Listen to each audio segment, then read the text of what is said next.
ખેતી પાકના ઘટતા ભાવો અને ખાતર બિયારણના વધતા ભાવોને લઈ ખેડૂતો પણ સરકાર પાસે અનોખી માંગણી કરી રહ્યા છે. અમરેલી જિલ્લાના ટીંબી ગામના એક ખેડૂતે રાજ્યના કૃષિ મંત્રી પાસે એક અનોખી માંગણી કરી છે, જેમાં આ ખેડૂતોએ કૃષિ મંત્રી પાસે ગાંજો વાવવાની અનોખી પરમિટ માંગી છે.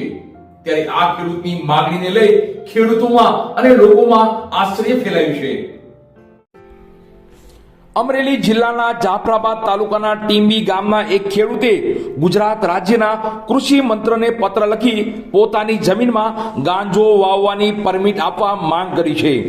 ખેતીમાં વધતા ખર્ચ અને પાકના ઘટતા ભાવને કારણે ખેડૂતો આર્થિક સંકટમાં મુકાયા હોવાનો મુદ્દો પત્રમાં ઉઠાવવામાં આવ્યો છે. પત્રમાં જણાવ્યા મુજબ ખેડૂત પોતાના પિતાની માલિકીની જમીન પર વર્ષોથી ખેતી કરી રહ્યો છે, જેમાં કપાસ, તલ, કુરી જેવા પાકો ઉગાડવામાં આવે છે. પરંતુ છેલ્લા કેટલાય વર્ષોમાં ખાતર, દવા અને મજૂરીના ખર્ચમાં સતત વધારો થયો છે, જ્યારે પાકોના બજાર ભાવમાં નોંધપાત્ર ઘટાડો થયો છે, જેને કારણે ખેતી નફાકારક રહેતી નથી. ખેડૂતોએ ઉલ્લેખ કર્યો છે કે વર્ષ 2012માં ડીએપી ખાતરનો ભાવ લગભગ 450 રૂપિયા હતો, જે આજે વધીને 1500 રૂપિયા થયો છે. તેવી જ રીતે ડીઝલ અને મજૂરીના ખર્ચમાં પણ ભારે વધારો નોંધાયો છે, જ્યારે કપાસના ભાવમાં નોંધપાત્ર ઘટાડો થયો છે. આ પરિસ્થિતિમાં ખેડૂતોએ ખેતી છોડવાની નોબત આવી હોવાનું જણાવ્યું છે.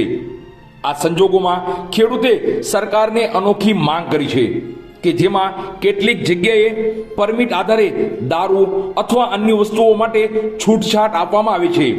તેવી જ રીતે તેમને ગાંજો વાવવાની કાનૂની પરમિટ આપવામાં આવે તેવી માંગ કરવામાં આવી છે. આપનું નામ? મારું નામ ઘનશ્યામ બાલાલા, ગામ ટીંબી, તાલુકો જાફરાબાદ. આજે હું 25 વર્ષથી સંયુક્ત પરિવારમાં ખેતી કરું છું. મારી પાસે 30 થી 32 વીઘા જમીન છે. આ વર્ષે ચોમાસે મેં મગફળી અને ડુંગળી વાવી હતી, બરોબર. ત્યારે એમાં કમોસમી વરસાદને લીધે તમામ પાક ફેલ ગયો છે, એ તો કુદરતી છે. અને ત્યાર પછી મેં ઘઉં અને ચણા જેવા પાક વાવ્યા છે. હવે આજે ઘઉં મેં 1400ના ભાવના મણ લઈને મારી ખેતીમાં વાવ્યા છે. હવે ખુલ્લી બજારમાં વેચવાવાળામાં 430 થી માંડીને 470 રૂપિયા ભાવે માગે છે.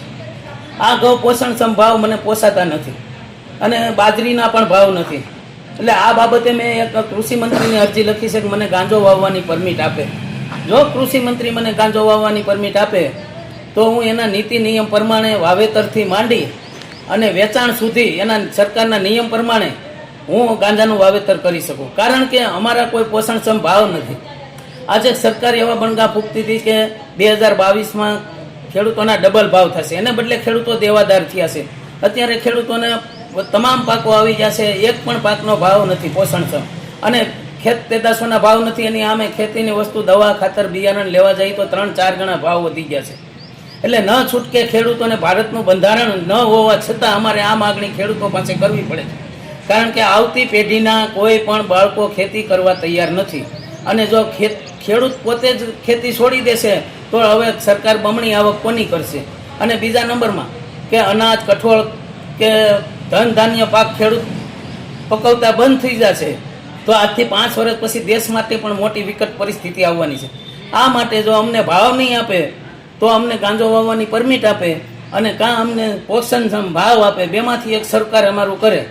અને હું ઇન્ડિયા ન્યૂઝને તમામ ચેનલો વતી સરકારને એટલી વિનંતી કરું છું કે હું તો જાગૃત ખેડૂત છું, બીજા અભણ ખેડૂત પણ આત્મહત્યા કરે એ પહેલાં સરકાર અમારું ધ્યાન દોરે. જય જવાન, જય કિસાન.